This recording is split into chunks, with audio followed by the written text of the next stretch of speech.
দীর্ঘ 6 মাস বন্ধ থাকার পর সোমবার থেকে পুনরায় শুরু হলো রাজ্যের অভ্যন্তরীণ যাত্রী ট্রেন চলাচল। আগরতলা ধর্মনগর আগরতলা সাবরুমের মধ্যে এদিন থেকে শুরু হয়েছে ট্রেন চলাচল।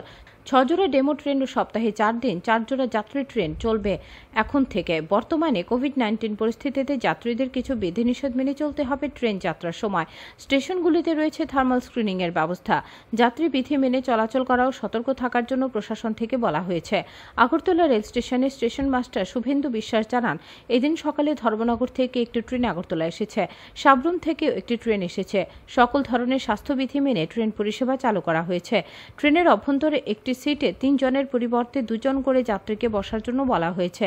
ট্রেনগুলি স্টেশনে আসার সাথে সাথে স্যানিটাইজ করা হবে।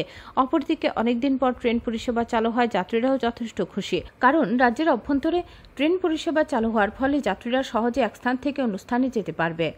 সকালবেলা আমরা আজকে যখন রেল চালু হলো শুনলাম, তো সকালবেলা আমরা প্ল্যান করলাম যে মাতাবাড়ি থেকে একটু ঘুরে আসি। তো সকালবেলা উঠে আমরা ট্রেনের উদ্দেশ্যে রওনা দিই বাড়ি থেকে। সকালে অটো করে এসে স্টেশনে এসে আমরা ট্রেন ধরি। তারপর সকালবেলা আমরা উদয়পুর যখন পৌঁছি তখন মাতাবাড়ি একটু দর্শন করে আমরা কিছুক্ষণ ওইখানে কাটিয়ে তারপর রিটার্ন করি।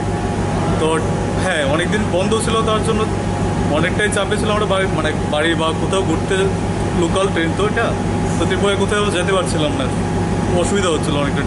বাসও কম ছিল, বাসে তো ভাড়াটা অনেক বেশি। ট্রেন হ্যাঁ, যেহেতু এখন ট্রেন প্যাসেঞ্জার কম বা রিজনে তারা ডাবল ভাড়া নিচ্ছে, ডাবল থেকে বেশি নিচ্ছে।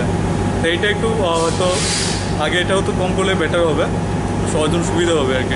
Bureau report, Tripura 24x7।